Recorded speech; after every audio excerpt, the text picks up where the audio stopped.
नमस्कार। चलिए सीधे बात करते हैं पाई नेटवर्क के एक बहुत ही ज़रूरी अपडेट के बारे में, प्रोटोकॉल 22।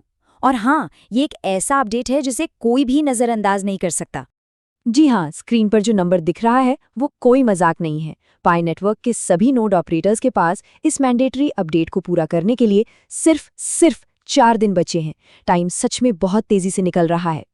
और यही बात हमें आज के सबसे बड़े सवाल पर ले आती है। क्या पाई नोड ऑपरेटर 27 अप्रैल की इस डेडलाइन के लिए तैयार हैं? क्योंकि ये तारीख बस आ ही गई है। तो चलिए सबसे पहले इसी को समझते हैं। ये डेडलाइन इतनी ज़रूरी क्यों है और अगर कोई इसे मिस कर देता है तो उसका नतीजा क्या होगा? देखिए, बात बिल्कुल सीधी और साफ है। सभी नोड ऑपरेटर्स के लिए, चाहे वो सुपर नोड हो या स्टैंडर्ड नोड, सिर्फ 2 ही रास्ते हैं।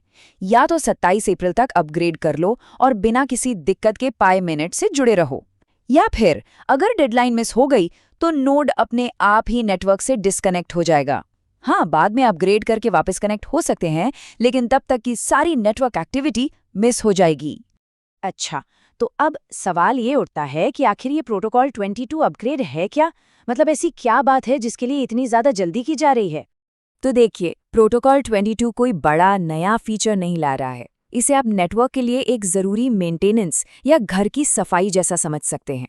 इसका पूरा फोकस नेटवर्क को स्टेबल बनाने, सभी नोड्स को एक दूसरे के साथ सिंक में रखने और अलाइनमेंट पर है। मतलब ये एक फाउंडेशनल अपग्रेड है। तो इसका मकसद बिल्कुल साफ है। ये एक मैंडेटरी अपडेट है।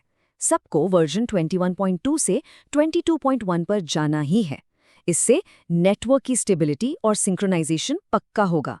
और सबसे ज़रूरी बात, ये नेटवर्क को आने वाले बड़े अपग्रेड्स के लिए तैयार कर रहा है।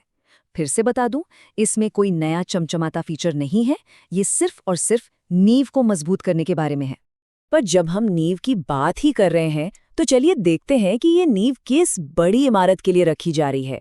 ये छोटा सा कदम पाई नेटवर्क एक बहुत बड़े सपने, स्मार्ट कॉन्ट्रैक्ट्स की तैयारी है। ये पूरा रोड मैप एकदम क्लियर कर देता है। स्टेप 1 है प्रोटोकॉल 22, जो अभी हो रहा है, नेटवर्क को स्टेबल और सिंक करना। इसके बाद आएगा स्टेप 2, प्रोटोकॉल 23, जिसमें फुल स्मार्ट कॉन्ट्रैक्ट फंक्शनैलिटी आने की उम्मीद है, शायद मई 2026 के आसपास। और एक बार स्मार्ट कॉन्ट्रैक्ट्स आ गए तो फिर दरवाजे खुल जाएंगे डैप्स और डीफाई के लिए, मतलब डिसेंट्रलाइज्ड ऐप्स और फाइनेंस के लिए। तो ये सब एक दूसरे से जुड़ा हुआ है। और ये सिर्फ हम नहीं कह रहे हैं, पाई कोर टीम ने खुद अपने ऑफिशियल अनाउंसमेंट में साफ साफ कहा है। पाई मेननेट प्रोटोकॉल 22 में अपग्रेड हो रहा है। डेडलाइन 27 अप्रैल। सभी मेननेट नोड्स को नेटवर्क से जुड़े रहने के लिए डेडलाइन से पहले ये कदम पूरा करना जरूरी है। मतलब इससे ज्यादा क्लियर और क्या हो सकता है? ठीक है, तो अब सबसे ज़रूरी बात पर आते हैं, खासकर नोड ऑपरेटर्स के लिए। ये अपग्रेड करना कैसे है? प्रोसेस क्या है? प्रोसेस बहुत सीधा साधा है। सबसे पहले ऑफिशियल साइट पर जाना है mindpi.com/pi-node। वहां आपको सारे इंस्ट्रक्शंस मिल जाएंगे।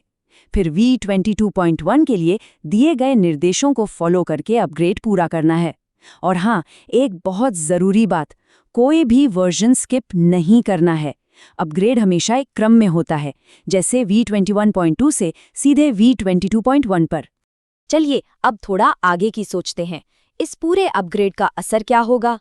नेटवर्क के भविष्य के लिए इसका क्या मतलब है? और क्या इसका मार्केट पर कोई असर पड़ेगा? देखिए, जब ये अनाउंसमेंट आई थी तो पाई की कीमत में थोड़ी हलचल ज़रूर देखी गई थी। लेकिन एक बात समझनी होगी कि मार्केट पर असर की कोई गारंटी नहीं होती। ये कई चीज़ों पर निर्भर करता है। हाँ, पहले के अपग्रेड्स के समय छोटे मोटे रैली देखे गए हैं, पर इस बार मार्केट का मूड कैसा रहता है, ये देखने वाली बात होगी। तो चलिए सारी बातों को जल्दी से समेट लेते हैं। सबसे ज़रूरी बातें जो याद रखनी हैं। पहली, प्रोटोकॉल 22 एक मैंडेटरी यानी अनिवार्य अपग्रेड है। दूसरी, डेडलाइन 27 अप्रैल 2026 है। तीसरी, अगर अपग्रेड नहीं किया तो नेटवर्क से डिस्कनेक्ट हो जाएंगे। चौथी, ये अपडेट भविष्य के स्मार्ट कॉन्ट्रैक्ट्स की नींव है। और पांचवी और सबसे ज़रूरी, अगर कोई नोड ऑपरेटर है तो उसे तुरंत एक्शन लेना चाहिए। तो अंत में यही बड़ा सवाल बचता है। प्रोटोकॉल 22 ने नींव तो रख दी है, पर क्या प्रोटोकॉल 23 असल में पाई नेटवर्क की असली क्षमता को दुनिया के सामने ला पाएगा? ये जो एक छोटा सा टेक्निकल अपडेट लग रहा है, असल में ये इकोसिस्टम के लिए एक बहुत बड़ी छलांग की तैयारी हो सकती है।